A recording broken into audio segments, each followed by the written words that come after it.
تیسرے دن ایک قافلہ وہاں سے گزرا جو مصر جا رہا تھا. انہوں نے پانی نکالنے کے لیے جب ڈول لٹکایا تو حضرت یوسف نے پکڑ لیا. اس شخص نے حضرت جناب یوسف علیہ السلام کو اوپر کھینچا. جب اب آپ بھی اوپر زندہ نکل آئے تو بھائی پھر حیران ہو گئے. ابھی بھی شکر ادا نہیں کیا کہ 3 دن کے بعد دیکھو اللہ نے کتنا فضل فرمایا ہے. لیکن وہ پھر کہنے لگے قریب آ کے نا اس سے یہ ہمارا بھاگا ہوا غلام ہے, اگر تمہیں چاہیے تو لے لو, سستا بیچ دیں گے. حضرت یوسف کا قول بعد مفسرین نے لکھا ہے, آپ فرماتے ہیں کہ مجھے جب انہوں نے تھپڑ مارے تو اتنی تکلیف نہیں ہوئی, کنویں میں پھینکا تو اتنی تکلیف نہیں ہوئی. تکلیف تب ہوئی جب انہوں نے مجھے بھائی نہیں مانا اور کہنے لگے یہ ہمارا بھاگا ہوا غلام ہے. تو کہا کتنے کا بیچو گے؟ کہا تم 20 درہم دے دو اور لے لو. 20 درہم کا جناب یوسف کو بیچ دیا. وہ لے گئے مصر کی منڈی میں, وہاں قیمت لگنے لگی, کتنے ہزار, اتنے ہزار, اتنے ہزار. اللہ اکبر. جناب یوسف کہتے میں نے وہ رنگ بھی دیکھا کہ جب میرا باپ سب سے بڑھ کر مجھ سے پیار کرتا تھا اور آج میں وہی یوسف ہوں جس کی بولیاں لگ رہی, جس کی بولیاں لگ رہی. عزیز مصر آ گیا, مصر کا جو مال خزانہ کا مالک تھا وہ شخص آ گیا. اس میں بھی کئی اقوال ہیں کہ وہ بادشاہ تھا کہ کیا تھا. بہرحال عزیز مصر آیا, خزانوں پر قبضہ اسی کا تھا. اس نے حضرت یوسف علیہ السلام کے وزن کے برابر سونا تول کے دیا, وزن کے برابر چاندی تول کے دی, وزن کے برابر اس نے ہیرے جواہرات دیے, پھر گھر لے گیا. اور جناب یوسف علیہ السلام فرماتے ہیں میں ایک آزمائش سے نکلا, جب گھر آیا تو بڑے سکون سے رہنے لگا. عزیز مصر نے اپنی بیوی زلیخا سے کہا اس کا خاص خیال رکھنا. فرماتے محبت ملنے لگی, پیار ملنے لگا, گھر میں بڑی خوشی سے رہنے لگا. پر اللہ کو کچھ اور ہی منظور تھا. آزمائش پر آزمائش ذرا دیکھیے گا, پہلے باپ کا پیار, پھر کنواں, پھر کنویں سے بچ گئے تو مصر کی منڈی. فرماتے وہاں سے میں بچ کے آیا, عزیز مصر کے گھر رہنے لگا. زلیخا فریفتہ ہو گئی, گناہ کی دعوت دینے لگی. تو حضرت یوسف نے کہا قال معاذ اللہ, میں اللہ کی پناہ چاہتا. سارے دروازے بند کر کے جب وہ پیچھے بھاگی, اصل حسین وہی شخص ہوتا ہے جو اپنے باطن کے حسن کو بچا لیا کرتا ہے. جو سوداگری کرنے لگے وہ تھوڑا حسین ہوتا ہے. حضرت یوسف علیہ السلام جب بھاگے تو اس نے پیچھے سے پکڑ کے کرتا کھینچا, کرتا پھٹ گیا. ابھی آپ دروازے تک پہنچے, عزیز مصر خود آ گیا. اس نے آگے کہا یہ کیا ہو رہا ہے؟ اس نے مکر کیا زلیخا نے, کہنے لگی کہ ہونا کیا ہے, اس کو گھر میں رکھ کے پالا ہے, اب جوان ہوا ہے تو معاذ اللہ اس نے میرے طرف دست درازی کرنے کی کوشش کی. حضرت یوسف پھر خاموش ہو. بھائی بیچ رہے تھے تو پھر بھی خاموش تھے. کبھی کبھی کچھ چیزیں خاموش رہ کے سہنی پڑتی. زخم میں زخم کھا کے جی, خون جگر کے گھونٹ پی, آہ نہ کر لبوں کو سی, یہ عشق ہے کو دل لگی نہیں. حضرت یوسف علیہ السلام پھر چوپ ہے. زلیخا نے بڑی باتیں کی. ایک دانا آدمی تھا, قرآن کہتا ہے ایک بولا بولنے والا, ایک عقل مند بولا. اس نے کہا دیکھو نہ زلیخا کی سنو نہ یوسف کی سنو. اگر تو کرتا آگے سے پھٹا ہوا ہے تو پھر غلطی ہے جناب یوسف کی, اور اگر پیچھے سے پھٹا ہے تو پھر زلیخا کی غلطی. حضرت یوسف کی معاذ اللہ پھر غلطی. تو عزیز مصر نے کرتا دیکھا تو پیچھے سے پھٹا تھا, لیکن امام قرطبی کہتے ہیں وہ کوئی عقل مند آدمی نہیں, وہ تو 4 مہینے کا بچہ تھا.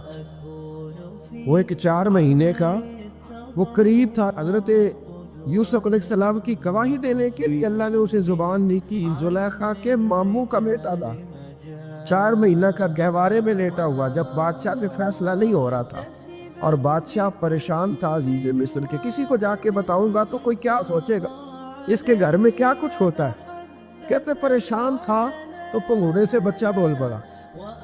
کہنے لگا بادشاہ اگر تو کرتا آگے سے پھٹا ہے تو پھر معاذ اللہ غلطی حضرت یوسف کی, اگر پیچھے سے پھٹا ہے تو پھر زلیخا کی. تو کرتا پیچھے سے پھٹا تھا. حضرت یوسف کے حق میں گواہی مکمل ہو گئی. اب آہستہ آہستہ نا دربار میں محل میں بات پھیلنے لگی. تو بیویاں کہنے لگی اوہو زلیخا تو ایک غلام پہ عاشق ہو گئی ہے. ایک غلام پہ تو زلیخا کہنے لگی تو مجھے میرا محبوب نہیں دکھا. یہ رٹے ڈالنے والے دیکھتے نہیں اور دور کھڑے رہ رہ کے کہانیاں سناتے رہے. تو نے کہا تو نے ابھی دیکھا نہیں نا, تو نے ابھی یہ کیا پتا ہو کہ ماجرا کیا ہے. تو کہنے لگی نہیں تو غلام میں. اس نے کہا چلو تجربہ کراتی. ساری عورتوں کو بٹھایا, ہاتھ میں ایک سیم دیا, ایک ایک چھری دی, اور جب پوری تیاری ہو گئی پھل کاٹنے کی عورتوں کی تو جناب یوسف سے کہا ذرا جھلک تو دکھاؤ. تو حضرت یوسف نے جب جھلک دکھائی تو قرآن کہتا ہے سیب کاٹنے کی بجائے ہاتھ کاٹ لی, اور کہنے لگی اوہو یہ کوئی بشر نہیں, یہ تو کوئی فرشتہ ہے, یہ کوئی فرشتہ ہے, یہ تو کوئی اللہ تبارک و تعالیٰ کی طرف سے آنے والا کوئی کرامت والا, عزت والا, شان والا فرشتہ ہے. تو زلیخا کہنے لگی سمجھ آئیے پھر کہ مجھ پر شکوہ کرتی تھی.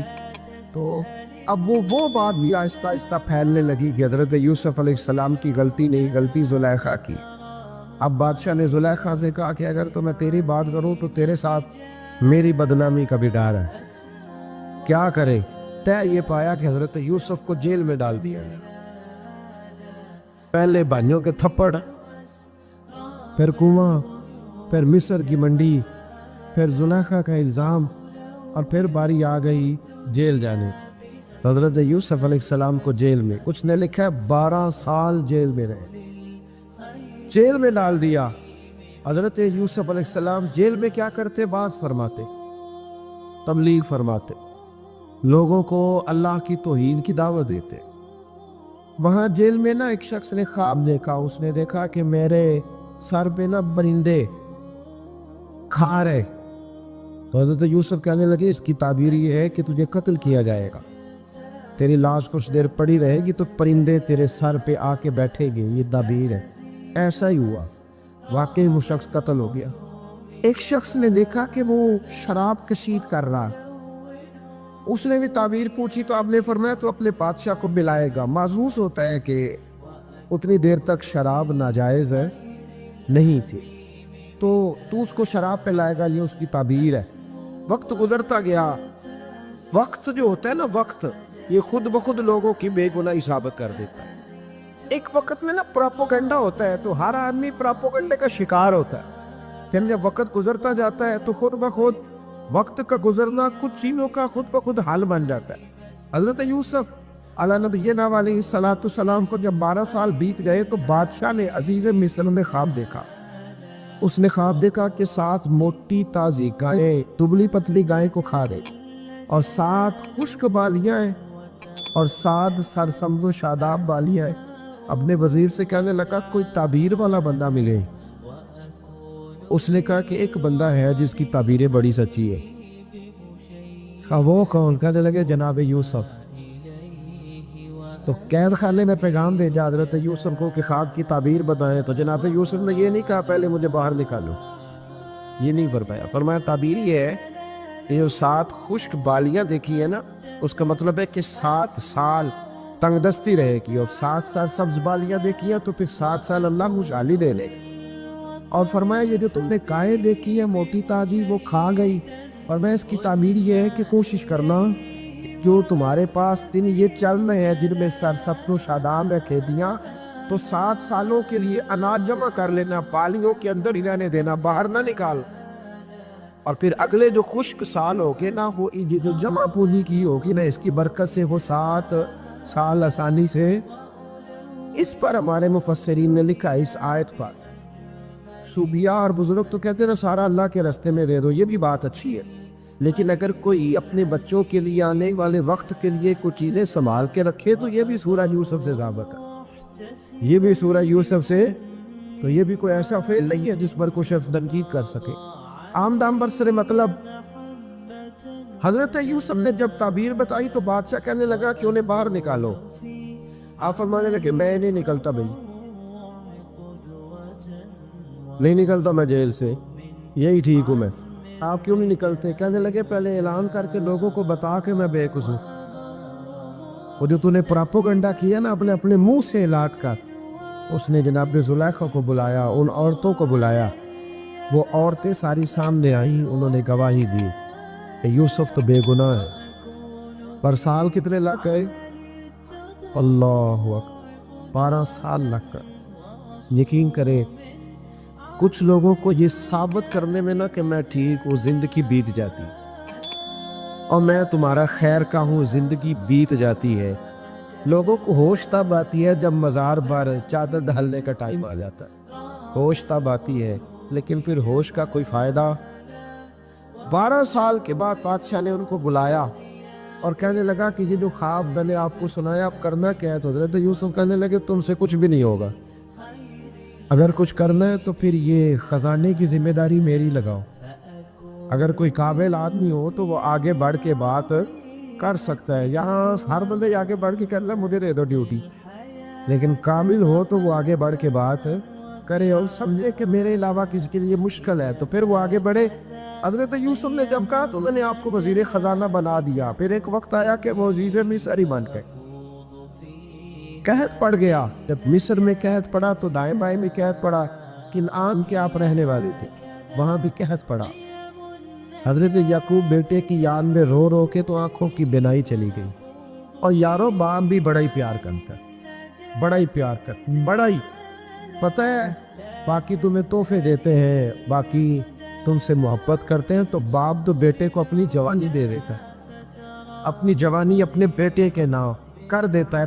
باپ بھی بڑا ہی پیار کرتا ہے۔ سنگیو کوئی نہیں تول سکتا، بچے ایسے گھوم رہے ہوتے ہیں نا آپا جی کے سامنے تو ان کا اٹھنا بیٹھنا چلنا ہی بڑا پیارا لگتا ہے، کہاں آنا جانا ہی بڑا پیارا لگتا ہے۔ باپ کا تو قدر روز اونچا ہوتا ہے کہ اللہ نے مجھے لال عطا فرمایا۔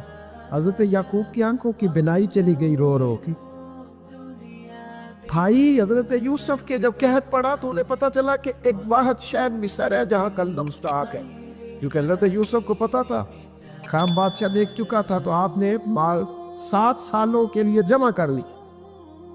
اب بھائی آئے، اللہ اکبر، دشمن سامنے نظر آئے، مخالف حاسد، تو پھر انسان ٹھہرا رہے اور انسان کمزور نہ ہو، طاقتور، اتنا طاقتور ہو کہ حکمران ہی بن گیا ہو۔ ذرا نبیوں کے حوصلے بھی دیکھ، پیغمبروں کے حوصلے بھی دیکھنا۔ بھائی آئے کا گندم چاہیے تو جناب یوسف نے اوہو پائیاں جے اسناک نہیں کو جو وچ خار نہ ہوئے۔ ہاں امی ایسا فرمایا کرتے تھے بھائی پائیاں دیا باواں ہوتے تے بھائی پائیاں دے ویری۔ بھائی جیسے ہی داخل ہوئے تو جناب یوسف کی آنکھیں پار آئے، رو پڑے، او میرے بھائی آ گئے، رو پڑے۔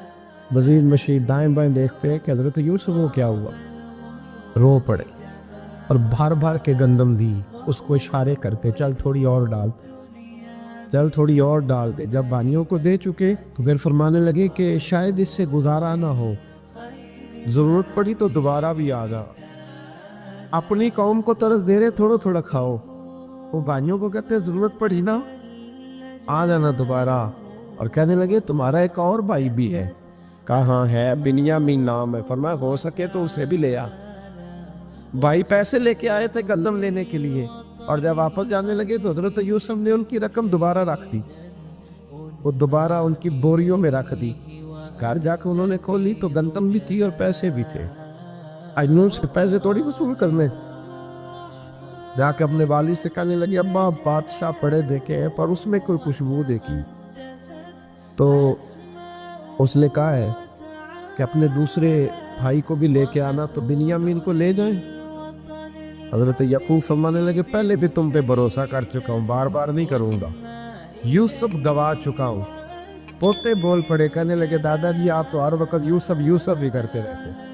انہوں نے ضد کی، اصرار کیا، تو جناب بنیامین کو ساتھ وعدہ لے کے، عہد لے کے، قسم لے کے بھیج دیا حضرت یعقوب نے۔ جناب بنیامین بھی پہنچے مصر میں، یہ دونوں ایک ماں سے تھے، سگے دونوں تھے۔ حضرت یوسف نے جناب بنیامین کو دیکھا تو اپنے ساتھ بٹھا لیا اور ذرا باتیں کر کے نا ادھر بیٹھ جاؤ، ادھر بیٹھ جاؤ، اچھا نہیں ہے جگہ آپ ادھر آ جاؤ میرے ساتھ بیٹھ جاؤ، بھائی سمجھ سکا، اچھا چلو ٹھیک ہے آپ ادھر آ جاؤ۔ بھائی کو ساتھ بٹھا لیا، ابھی جب چیزیں دینے لگے تو کان میں کہنے لگے، وہ پریشان تھے نا حضرت بنیامین کی یہ بندہ کیا کر رہا ہے، کان میں کہنے لگے میں بھائی ہوں تیرا، میں یوسف ہوں، اس طرح کہا یار تھوڑے دن میرے پاس رہ نہیں چاہتا. حضرت بنیامین کہنے لگے رہ جاتا ہوں. رہ گئے جناب بنیامین. اب کہا نہیں میں نہیں بھیجوں گا. کچھ لوگوں نے یہ لکھا ہے کہ حضرت بنیامین کے جو بوری تھی اس کے اندر انہوں نے تھیلے کے اندر شاہی پیالہ رکھ دیا اور فرمایا اس کو ہم نہیں جانے لیں گے. ہمارا پیالہ کیسے, یہ نہیں کہا کہ یہ چور ہے, کب پیالہ کیسے آیا اس کے تھیلے میں, لہٰذا یہ بھی ہم لے گا ہمارے پاس دیکھیں گے. باقی چلے گئے تو یہودا کہنے لگا کہ میں نہیں جاتا, میں یہیں ٹھہروں گا, اس لیے کہ میں باپ کو کیا بتاؤں گا کہ پہلے بھی میں کرتا میں ہی لے کے گیا تھا یوسف کا, اب میں کیا بتاؤں گا. واپس گئے اور جا کے بتایا کہ جناب بنیامین کو انہوں نے رکھ لیا ہے, معاملہ بن گیا ہے. وہ کہتے ہیں کیسے پیالہ آیا ہے, شاہی پیالہ. حضرت سیدنا یعقوب علیہ السلام فرمانے لگے میں نے تمہیں پہلے ہی کہا تھا کہ تم میرے بنیامین کو بھی لے جا رہے ہو. پہلے میں بھروسہ کر کے یوسف کے معاملے میں پریشان ہوں. فرمایا اس طرح کرو, جاؤ ڈھونڈو جا کے میرے یوسف اور ڈھونڈو جا کے میرے بنیامین کو, جاؤ تلاش کرو. اللہ اکبر. بھائی دوبارہ آئے, گندم بھی ختم ہو گئی تھی. آتے ہی کہا کہ اے عزیز مصر بڑی بری حالت ہے, ہم بڑے پریشان ہیں, ہمارے باپ کی رو رو کے آنکھیں چلی گئی ہیں, مہربانی کرو کچھ گندم بھی دے دو اور اس طرح کرو کہ ہمارا بھائی بھی ہمیں واپس کر دو تاکہ ہم اسے لے جائیں اور ہمارے والد گرامی کی آنکھیں ٹھنڈی ہو. حضرت یوسف علی نبینا علیہ الصلوۃ والسلام ان کی باتیں بھی سننے لگے اور غور سے ان کے چہرے بھی دیکھنے لگے, غور سے. تو جب انہوں نے حضرت یوسف علیہ السلام کی طرف غور سے دیکھا, حضرت یوسف کہنے لگے مجھے پہچانتے ہو, پہچانتے ہو؟ کہا نہیں. فرمانے لگے میں یوسف ہوں. قال انا یوسف, کہنے لگے میں یوسف ہوں. اور حضرت بنیامین کی طرف اشارہ کر دی, کہنے لگے وہذا اخی, اور یہ میرا بھائی ہے. میں یوسف ہوں اور یہ میرا بھائی ہے. اور فرمانے لگے اللہ نے ہم پر احسان کیا ہے, اور جو تقوی اختیار کرتا ہے اور صبر کرتا ہے اللہ تعالیٰ اس نیک کے اجر کو کبھی ضائع. یہ نہیں فرمایا میں نے بڑے تقوی کیے پرہیزگاری کی تو بچ گیا. فرمایا جو بھی تقوی اختیار کرے, جو بھی صبر کرے گا, اللہ اس نیک کے اجر کو کبھی ضائع نہیں کرے گا. پھر فرمانے لگے جاؤ آج تم پر کوئی گناہ نہیں, جاؤ. ایک دم ہی اسی وقت ہی فرمایا جاؤ میں نے تمہیں معاف کی, جاؤ میں نے تمہیں معاف کیا. اور فرمانے لگے میری دعا ہے کہ میرا رب بھی تمہیں معاف کر. پھر فرمایا یہ میری قمیض لے جاؤ, میرا کرتا, اور میرے باپ کی آنکھوں پہ ڈال دینا, امید ہے ان کی آنکھوں کی روشنی واپس آ جائے. جاؤ لے جاؤ. تو وہ کرتا لے کے گئے. اذهبوا بقمیصی ھذا, یہ میرا کرتا لے جاؤ. دیکھو اللہ والوں کے وجود سے جو چیز لگ جائے تبرک بن جاتی. تو وہ کرتا لے کے گئے. بھائی ابھی دور ہی تھے, تو قرآن مجید کہتا ہے ابھی وہ دور تھے. تو سیدنا یعقوب علیہ السلام فرمانے لگے بھئی مجھے یوسف کی خوشبو آ رہی, مجھے نا یوسف کی. اللہ اکبر. کون اندازہ کرے باپ اور بیٹے کی محبت کا. مجھے نا خوشبو آ رہی ہے, یوسف کی خوشبو, مجھے خوشبو آ رہی ہے. حضرت سیدنا یعقوب علیہ السلام کی آنکھوں پہ ڈالا تو روشنی واپس آ گئی. کعبہ جی ذرا چل کے دیکھو تو صحیح رب نے آپ کے بیٹے کو کتنی شان عطا فرمائی. چلو نا. یہ 72 لوگ تھے جو یہاں سے چلے کنان سے, اور ہزاروں کا لشکر لے کر حضرت یوسف آئے, ہزاروں کا لشکر لے کے والد کے استقبال کے لیے. اور جب باپ بیٹے کی ملاقات ہوئی تو امام غزالی فرماتے ہیں 4 لوگ دنیا میں بڑا ہی روئے. ایک حضور بڑا روئے ہیں امت کے غم میں, اور ایک سیدہ فاطمہ بڑا ہی روئی ہیں حضور کے وصال کے بعد, اور تیسرا فرماتے ہیں یعقوب بڑا ہی روئے ہیں حضرت یوسف کے, بڑا ہی. اور چوتھے امام زین العابدین بڑا ہی روئے ہیں واقعہ کربلا کے بعد. یہ 4 لوگ بڑا ہی روئے. پھر جب ملاقات ہوئی دونوں کی تو اس درد سے ملاقات ہوئی کہ ہر آنکھ اشک بار ہو گئی. باپ بیٹا اتنی وارفتگی سے مل رہے تھے, اتنی وارفتگی سے کہ دائیں بائیں انہیں خبر ہی نہ رہی کہ باقی لوگ بھی ہیں. حضرت علامہ اسماعیل حقی نے لکھا ہے کہ جناب جبریل امین حضرت یعقوب کے کان میں کہنے لگے بس کریں, اوپر تو ذرا نظر اٹھائیں, فرشتے بھی دیدار کے لیے آئے ہوئے. دیکھیں اللہ کے فرشتے بھی آئے ہیں. اس منظر محبت کو دیکھنے کے لیے حضرت سیدنا یعقوب علیہ السلام، حضرت یوسف کی والدہ اور پھر آپ کے 11 بھائی سارے آپ کے لیے سجدے میں گئے. تو حضرت یوسف کہنے لگے ابا جی یہ وہ میرا خواب ہے جو میں نے بچپن میں دیکھا، یہ وہ میرا خواب ہے. حضرت سیدنا یعقوب علیہ السلام پھر کم و بیش لگ بھگ 23 سال، کچھ نے لکھا 40 سال مصر میں رہے. اور جب وصال ہونے لگا تو حضرت یوسف سے فرمانے لگے بیٹا مجھے یہاں دفن نہ کرنا، مجھے وہیں لے جانا جہاں میرے والد دفن ہے. وہاں جا کے وہ دفن ہوئے. حضرت یوسف علیہ السلام نے پھر سالوں حکومت کی مصر پر، پھر وہیں ان کی تدفین ہوئی. اور جب تدفین ہوئی تو اختلاف ہو گیا. ہر قبیلہ کہتا تھا ہم نے اپنی طرف یوسف کو دفن کرنا ہے، اس لیے کہ جس طرح ان کو دفن کریں گے خوشحالیاں ہوں گی. پھر فیصلہ ہوا کہ سنگ مرمر کے تابوت میں رکھ کے حضرت یوسف کو دفن کیا جائے، اور دفن کرنے کے بعد ایسی جگہ پہ دفن کیا جائے جہاں سے پانی چھو کے گزرتا ہے. تو ان کو وہاں دفن کیا گیا، پانی چھو کے گزرتا تھا، لوگ کھیتیوں کو لگاتے تھے اور مصر سرسبز و شاداب رہتا تھا. حضرت عیسیٰ علیہ السلام کے پاس ایک شخص آیا، کہنے لگا میں نے آپ کے ساتھ رہنا ہے، میں نے ہمیشہ آپ فرمانے لگے میں ضرور ساتھ رکھوں گا پر دنیا داری کا مطالبہ نہ کرنا. جی اس پیر دے بندے کی وے مرید ہون جی دے مرید ہویا دکان ہی نہ چمکے. کیا مطلب ہوا بیعت ہونے سے؟ اتنی دیر کے مرید ہوئے ہیں تو کوئی فائدہ نہیں ہوا، نہ کاروبار چمکا نہ دکان بنی. الٹا پیر صاحب کہتے ہیں سود بند کر دو، دھوکے بند کر دو، فریب بند، جت ہوندہ پہ ادو بھی نہیں ہون دے دے. کیا فائدہ ہے نا جی؟ تو کوئی مکر فریب ہی نہیں، دجل ہی نہیں، سادہ کام کیسے ہوگا؟ حضرت عیسیٰ علیہ السلام کہنے لگے میرے ساتھ رہنا ہے تو دنیا داری سے، بولیے دنیا داری سے بچنا. کہنے لگا جی بالکل صحیح ہے. آپ فرمانے لگے چلو ٹھیک ہے. حضرت عیسیٰ نے چاہا کہ اس کا امتحان کرے. فرمایا پہلے دن وہ آیا ہے صحبت صلح میں رہنے کے لیے، خیر سیکھنے کے لیے. حضرت عیسیٰ علیہ السلام فرمانے لگے کتنی روٹیاں کھائے گا؟ کہنے لگا ایک. آپ نے 3 روٹیاں منگوائی، ایک خود کھائی ایک اس کو کھلائی، تیسری وہیں رکھی. اور جناب عیسیٰ دریا پہ وضو کرنے تشریف لے گئے. واپس آئے تو روٹی کوئی نہیں تھی وہاں. فرمایا روٹی کس نے کھائی ہے؟ کہنے لگا کوئی پتہ نہیں. جناب عیسیٰ علیہ السلام نے نا اس کو معجزہ دکھایا. ایک ہرن جا رہی تھی، اس کے ساتھ 2-3 چھوٹے چھوٹے بچے تھے. حضرت عیسیٰ علیہ السلام نے ہرن کا ایک بچہ پکڑا، اس کو ذبح کیا. ہرن بھی کھڑی ہو گئی، باقی بچے بھی کھڑے ہو گئے. ذبح کیا اور ذبح کر کے اس کا گوشت بھونا، اس کو بھی کھلایا، خود بھی اتنا کھایا کہ سیر ہو گئے، ڈکار آنے لگے. فرمایا کھایا نا تم نے؟ لگا حضور کھایا ہے. فرمایا پیٹ میں بھی ہے؟ کہا ہے. ہرن کے ایک بچے کی ہڈیاں پڑی ہوئی تھی. جناب عیسیٰ نے ساری ہڈیاں کٹھی کر کے فرمایا کم باذن اللہ، اللہ کے حکم سے کھڑا ہو جا. وہ ہرن کا بچہ پھر زندہ ہو گیا. آپ فرمانے لگے ہرن کے بچے کا گوشت تیرے پیٹ میں بھی ہے، میرے پیٹ میں بچہ وہ جا رہا ہے. اب تو بتا دے روٹی کس نے کھائی ہے، اب تو بتا دے. کہنا جی کوئی پتہ نہیں مجھے پتا. حضرت عیسیٰ علیہ السلام اس کو ساتھ لے گئے. دریا کے اس پار جانا تھا. فرمایا ہاتھ پکڑا چلو گزرو. دریا میں پیر رکھا، اس کا بھی اپنا بھی. کہنے لگا جی ڈوب جاؤں گا. فرمایا تو میرے ساتھ ہے، تجھے معجزہ دکھانا ہے، اللہ کی قدرت دکھانی ہے. پیر رکھا دریا میں، پیدل چلتے ہوئے دوسرے کنارے چلے گئے. کوئی ڈوبا نہیں، پیر بھیگا نہیں. فرمایا اتنی بڑی تو نے معجزہ دیکھا ہے، اب تو بتا دے روٹی کس نے کھائی ہے. کہنے لگا جی پتہ مجھے خبر، اللہ کے سامنے سارا ہی پتہ ہوتا ہے، پتہ نہیں مجھے. بولے بن جاتے ہیں نا منٹ میں. حضرت عیسیٰ کہنے لگے میں اللہ کا پیغمبر ہوں، مجھے منوانا آتا ہے.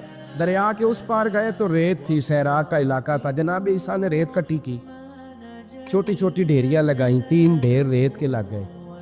3 ڈھیر جب 3 ڈھیر لگ گئے تو جناب عیسیٰ علیہ السلام نے پھونک ماری، وہ ساری کی ساری ریت سونا بن گئی. حضرت عیسیٰ علیہ السلام کہنے لگے یہ 3 حصے ہیں سونے کے، ایک حصہ میرا ہے، ایک تیرا ہے، اور تیسرا اس کا جس نے تیسری روٹی کھائی ہے. کہنے لگا جی میں نہیں کھائی ہے. تیسرا حصہ اس کا جس نے تیسری روٹی کھائی. کہنے لگا جی روٹی. فوراً مان گیا بے قدرہ کچھ قدر نہ جاتی، کیتی خوب تسلی ہو، اے دنیا دار پجاری زردے کتیاں دے گل ٹلی ہو. میں نہیں کھائی ہے. وہ میاں صاحب کمال کر گئے. وہ ایک شخص لے گیا میاں محمد بخش علیہ رحمہ کو تانگے پہ بٹھا کے. کہنے لگا یہ پہلی بھی میری، وہ بھی میری، وہ باغ بھی میرا، یہ میرے چاچے کی، وہ میرے تائے کی، یہ میرے دادے کی. بڑے مالدار ہیں. آپ فرمانے لگے چل چھوڑ کوئی اور بات بھی کر. نہیں جی نہیں, وہ فلانی شے بھی میری. آپ فرمانے لگے یہ بتا تجھ سے پہلے کس کی تھی؟ نے لگا فلانے سے خریدی ہے. فرمایا اس سے پہلے کس کی تھی؟ چپ کر گیا. آپ فرمانے لگے دانش مندہ نہ کم نہ ہی دل دنیا نہ لاڑا, اس بوٹی کئی خامن کیتے, جو کیتا سو کھانا. چھوڑ اس کی بات نہ سنا, اس کا تو کبھی کوئی مالک ہوتا ہے کبھی کوئی ہوتا ہے. کہنے لگا جی میں نے ہی کھائی ہے روٹی. تو حضرت عیسیٰ کہنے لگے تو نے ظلم کیا, نبی کی صحبت پر تو نے ایک روٹی کو فوقیت دی, ایک روٹی, اور مجھے دھوکہ دیا اللہ کے پیغمبر کو. فرمایا جا, میں نے مال کا کیا کرنا ہے, سارا ہی سونا تیرا ہے, 3 ڈیریاں تو ہی رکھ لے. حضرت عیسیٰ کہہ کے گزرے تو پیچھے سے ڈاکو آ گئے, تلواریں ہاتھ میں, 2 ڈاکو, سونا پڑا ہوا دیکھا. کہنے لگے تیرا ہے؟ کہا میرا ہے. کہا اٹھ دوڑ جا, تجھے قتل کر دیں گے. منت کرنے لگا, کہنے لگا یار اس طرح کرو نا, بانٹ کے کھاتے ہیں, بانٹ کے کھا لیتے. بات طے ہو گئی, ایک ایک ڈیری کے مالک ہو گئے. اب وہ بات چیت ہونے لگی, نام پتہ واقفیت ہو گئی, تعارف ہو گیا.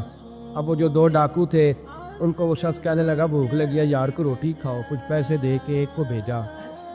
وہ جو 2 ڈاکو تھے ان میں سے جو کمزور تھا اس کو بھیجا کہ جاؤ کھانا لے کے آؤ. وہ کھانا لینے گیا تو پیچھے سے کہنے لگا تیرا رشتہ دار ہے؟ کہا نہیں. کوئی تعلق؟ کہنے لگا کوئی نہیں.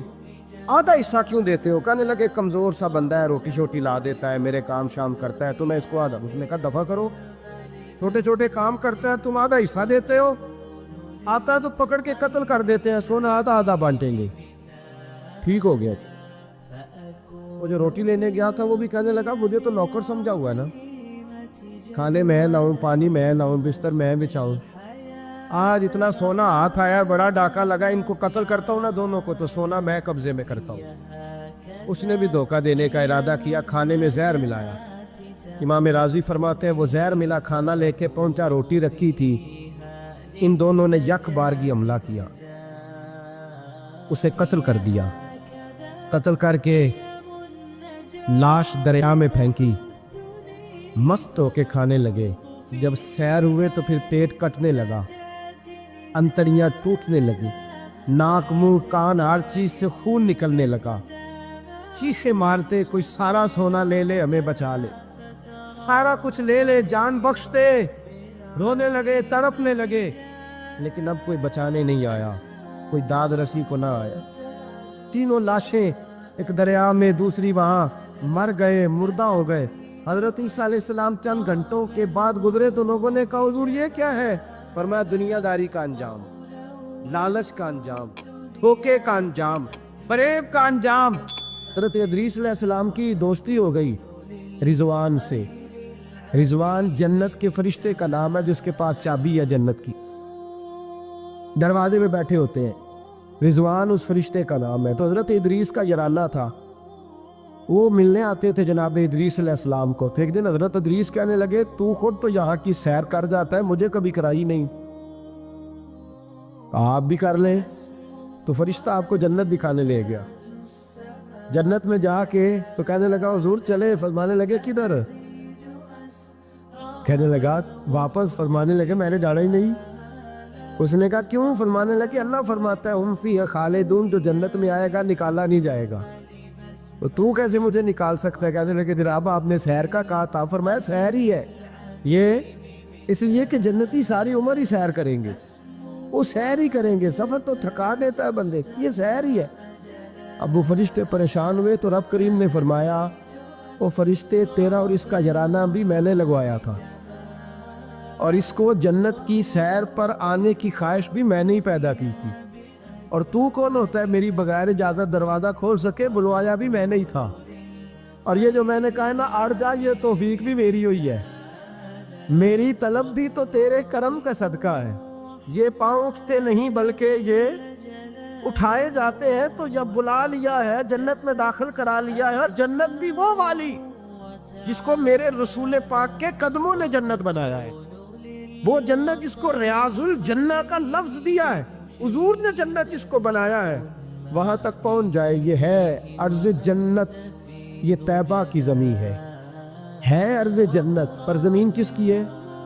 کیسا عجیب معاملہ ہے. یہ ہے ارض جنت, یہ طیبہ کی زمین ہے، جنت بھی یہیں، کیونکہ مالک جنت بھی یہیں ہے، جنت بھی یہیں، مالک جنت بھی یہیں، جنت بھی یہیں تو مالک جنت بھی۔ اور وطن بڑا پیارا، اولاد بڑی پیاری، جان بڑی پیاری۔ اور حضرت ابراہیم سے رب کریم نے فرمایا چل ابراہیم کوئی چیز دے، تو کہا یا اللہ تینوں ہی تیرے نام پہ قربان کرتا ہوں، تیری ہوئی ساری، ہر شے تیری۔ حضرت ابراہیم نے دین کے لیے، آپ شہر بابل کے قریب پیدا ہوئے تھے، وہاں سے مصر آئے، مصر سے فلسطین آئے، اور فلسطین سے آ کر کے کعبہ آباد فرمایا۔ زندگی سفروں میں گزری، سفر ایک تکلیف والی چیز ہے، پر حضرت ابراہیم نے وطن چھوڑ دیا، گھر چھوڑ دیا۔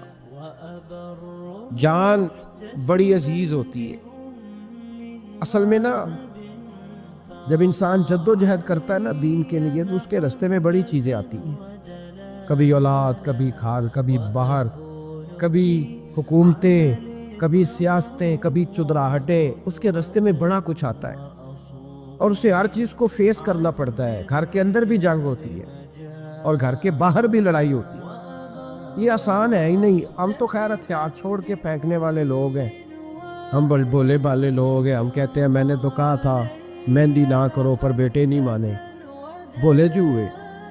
اسی طرح حالانکہ اگر وہ بیٹا کہے نا کہ ابا جی لاؤ زندگی میں سارا کچھ میرے نام کرو، تو پھر ہم بولے نہیں ہوتے، اور اس وقت ہم تیز ہوتے ہیں، کہتے ہیں یہ کیسے ہو سکتا ہے، ہاتھ کاٹ کے دے دوں۔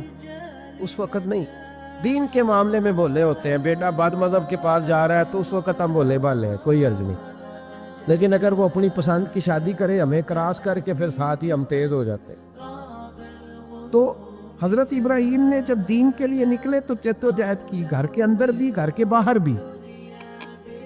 آپ کے والد کا نام طارق ہے، وہ توحید پرست تھے، ایماندار تھے، پرہیزگار تھے۔ آپ کے چچا کا نام آزر ہے، وہ بت پرست تھے، بت بیچا کرتے تھے۔ حضرت سیدنا ابراہیم علیہ السلام جب میدان عمل میں نکلے تو حضرت ابراہیم علیہ السلام نے اپنے گھر سے جہاد شروع کیا، لڑنا پڑا، گھر کے اصولوں سے، چچا نے جو رواج بنائے ہوئے تھے اس رواج سے ٹکرائے۔ فرمایا میں اپنے گھر کے اندر یہ بت پرستی نہیں ہونے دیں گا۔ چچا کو ایک دفعہ نہیں، بار بار 100 دفعہ سمجھایا۔ آپ کا چچا بت بنا کے بیچا کرتا تھا۔ حضرت ابراہیم علیہ السلام تھوڑے بڑے ہوئے تو کہنے لگا کہ چلو میرے ساتھ، تم بھی بت بیچنے ہیں، ہمارا کاروبار ہے۔ حضرت ابراہیم ساتھ نکلے تو بت پکڑا ہے، گندے پانی کے اندر اس بت کو ڈبوتے ہیں، کہتے ہیں کسی نے خریدنا ہے تو خرید لو، نہ یہ نفع دے سکتا ہے نہ نقصان دے سکتا ہے، جو اپنا آپ نہیں بچا سکتا تمہیں کیا بچائے گا، خریدنا ہے تو خرید لو۔ چچا کہنے لگا تو کاروبار چمکا رہا ہے کہ تباہ کر رہا ہے۔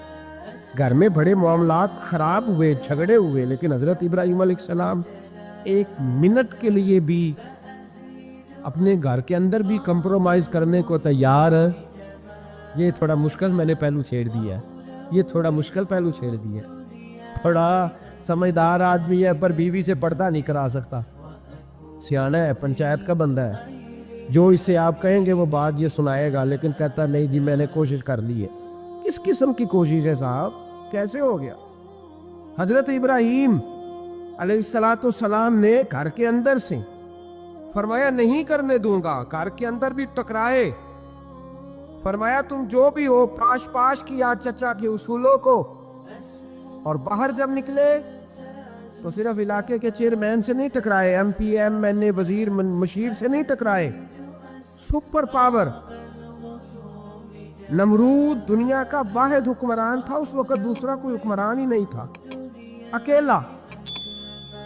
اکیلے حکمران سے جا کر ٹکرائے، کوئی ساتھ فوج نہیں تھی، کوئی ساتھ ان کے طاقت بظاہر دنیا داری کی کوئی نہیں تھی، پر حضرت ابراہیم جا کے ٹکرائے، اور میرے رسول پاک صلی اللہ علیہ وسلم نے سند بیان کی، فرمایا افضل الجہاد کلمۃ الحق عند سلطان الجابر، فرمایا سب سے افضل جہاد یہ ہے کہ تو ظالم بادشاہ کے سامنے کھڑے ہو کے حق بات بیان کرتے، یہ سب سے بڑا جہاد ہے، یہ سب سے افضل الجہاد کلمۃ الحق عند سلطان الجابر، سب سے بڑا جہاد۔ حضرت ابراہیم کھڑے ہو گئے، سپر پاور سے ٹکرائے۔ یہاں ہم لوگ حکمتوں کا شکار ہیں، دیکھیں گے، کریں گے، سوچیں گے، اور مولوی صاحب کو ویسے کہتے ہیں آپ پرہیز کریں سیاسی باتوں سے. بھئی اللہ کے ہر نبی نے جا کے وقت کے ظالم حکمران کو لتاڑا ہے, للکارا ہے. یہ تو مشن انبیاء ہے. حضرت سیدنا ابراہیم علیہ السلام نے اس کو جا کے کہا کہ تو جھوٹ بولتا ہے, تو جھوٹا ہے, تو خدائی کا دعویٰ کرتا ہے, تو بہت بڑا ظالم ہے. اور قرآن مجید نے اس ساری بات کو بیان فرمایا. حضرت ابراہیم علیہ السلام سے کہنے لگا میں رب ہوں. تو آپ نے فرمایا میرا رب تو وہ ہے جو زندہ کرتا اور مارتا ہے. تو پھر آپ حق بات بیان کریں گے تو اللہ مارے گا کہ بندہ مارے گا؟ کچھ بھی نہیں ہوتا, کیونکہ زندگی موت کس کے ہاتھ میں ہے؟ اللہ کے ہاتھ میں. زندگی موت اللہ, کچھ بھی نہیں ہوتا. انسان صحیح سمت کا تعین کرے اور صحیح چلے. حضرت علی شیر خدا سے کسی نے کہا تھا کہ آپ کے بڑی دشمنی ہے, کوئی محافظ رکھ لے. آپ فرمانے لگے موت خود بہت بڑی محافظ ہے, وقت سے پہلے آتی ہی نہیں. بڑی محافظ ہے, وقت سے پہلے. علامہ نورانی رحمۃ اللہ تعالیٰ علیہ کراچی جیسے شہر میں رہا کرتے تھے, جہاں گام گام پہ خطرہ تھا. لوگوں نے کہا حضرت اتنے بڑے لیڈر ہو, آپ کی جماعت کی 62 سیٹیں ہوئیں قومی اسمبلی میں, ایک ایسا وقت بھی آیا تو کوئی ایک آدمی بندوق والا. آپ فرمانے لگے مجھے ضرورت ہی نہیں, اس لیے کہ جس خدا رسول کے لیے میں نکلا ہوں وہ خود ہی حفاظت کرنے والے ہیں, ضرورت نہیں ان کی. تو بھائی حضرت ابراہیم ٹکرائے اور آپ کا انداز کیا ہے؟ جا کے کہا کہ تو نہیں, خدا وہ ہے جو زندہ کرتا. اور اس نے ایک بیوقوفوں جیسی دلیل دی. ایک آدمی کو کل پھانسی دینی تھی تو اس کو بلایا, کہنے لگا تجھے کب پھانسی ہے؟ اس نے کہا کل. کہنے لگا جا تجھے ذات کیا زندگی دی, اس کو چھٹی دے دی. ایک عام آدمی بیچارہ بیٹھا تھا, اس کو پکڑ کے نا کہنے لگا اس کی گردن اڑا دو. کہنے لگا دیکھ لو میں بھی زندہ کرتا اور مارتا ہوں. وہ جو کل مرنے والا تھا میں نے زندہ کر دیا ہے, اور جس کو پتہ ہی نہیں تھا کہ میں نے مرنا ہے اسے پکڑ کے میں نے مار دیا ہے. یہ بیوقوفوں جیسی دلیل ہے. حضرت سیدنا ابراہیم علیہ السلام چاہتے تو اسی وقت دلیل توڑ دیتے کہ تو کیا بیوقوفوں جیسی بات کر رہا, اگر تو زندگی دیتا ہے تو مرے ہوئے میں جان ڈال کے دے جس کو تو نے مارا ہے. لیکن حضرت ابراہیم نے دیکھا کہ بیوقوف ہے, بیوقوفوں سے بحث نہیں ہوتی, دلیل بدل لی جاتی ہے, ان کی عقل کے مطابق بات کی جاتی ہے. حضرت ابراہیم فرمانے لگے میرا رب وہ ہے جو سورج مشرق سے نکالتا ہے اور مغرب میں غروب کرتا ہے. تو اگر رب ہے تو تو مغرب سے نکال کے مشرق میں غروب کر. فبہت الذی کفر, کافر لاجواب ہو گیا, اس کے پاس اس چیز کا کوئی جواب نہیں تھا. علامہ اسماعیل حقی نے خوبصورت فقرہ لکھا ہے, خوبصورت جان ڈال دی ایک جملہ کہہ کے. حضرت سیدنا علامہ اسماعیل حقی رحمۃ اللہ علیہ فرمانے لگے چونکہ نمرود بیوقوفوں جیسی باتیں کر رہا تھا, اگر وہ یہ کہہ دیتا نا کہ میں سورج کو نکالتا ہوں مشرق سے, میں غروب کرتا ہوں معاذ اللہ مغرب میں, میں نکالتا ہوں, تو آپ اپنے رب سے کہیے کہ وہ مغرب سے نکال کے مشرق میں غروب کرے. علامہ اسماعیل حقی فرماتے ہیں رب کریم کی آواز قدرت تھی, مالک حضرت ابراہیم علیہ السلام کے اس, اگر وہ کہہ دیتا اور حضرت ابراہیم دعا کر دیتے تو رب کریم نے فرشتوں کو تیار بٹھایا ہوا تھا. فرمایا اگر یہ کہہ دے میرے خلیل سے کہ سورج مغرب سے نکال کے مشرق میں غروب کرنا ہے تو تیار رہنا, جس طرح خلیل کہیں گے ویسے ہی کر دیں گے. واتخذ اللہ ابراہیم خلیلا, ابراہیم ہمارا دوست جو ہوا, جیسے کہے گا ویسے کر دیں گے. حضرت سیدنا ابراہیم علیہ السلام کی باتوں کا جب جواب نہ دے سکا, دلیل نہیں بندہ دیتا, پھر لڑائی کرتا ہے, پھر جھوٹے موٹے اعتراض کرتا ہے. دلیل ختم ہوتی ہے تو لوگ ذاتیات میں اترتے ہیں, کہتے ہیں یہ کھانستا صحیح نہیں, دیکھتا صحیح نہیں. دلیل ختم, اب ذاتیات پہ اترے, کہنے لگے مجھے پتہ چلا ہے کہ یہ فلانی جگہ گیا تھا تو وہاں جا کے اس نے اس طرح کیا ہے. پھر لوگ ذاتیات پہ اترتے ہیں, جب دلیل کا جواب دلیل سے نہیں دے پاتے پھر ذاتیات پر اتر کر حملے کرتے. حضرت ابراہیم کے دلائل کا جواب نمرود نہ دے سکا تو کہنے لگا کہ اس کو آگ میں ڈال دو. قوم گئی ہوئی تھی ساری, آپ نے بات سنی ہوئی ہے, میں نے صرف اشارہ دینا ہے, میلے پہ. تو حضرت سیدنا ابراہیم علیہ السلام نے سارے بت توڑ دیے, کلاڑا بڑے بت کی گردن پہ رکھا. واپس آئے, کہنے لگے بت کس نے توڑے ہیں؟ تو فرمایا اس سے پوچھو جس کی گردن پہ کلاڑا ہے. کہنے لگے یہ تو بول ہی نہیں سکتا. تو فرمانے لگے بڑے بیوقوف ہو, جو بولتا ہی نہیں, سنتا ہی نہیں, اپنا آپ نہیں بچا سکتا, اس کی پوجا کرتے ہو. کہنے لگے پکڑو, دلیلیں ختم ہو گئی, اس کو آگ میں ڈالو.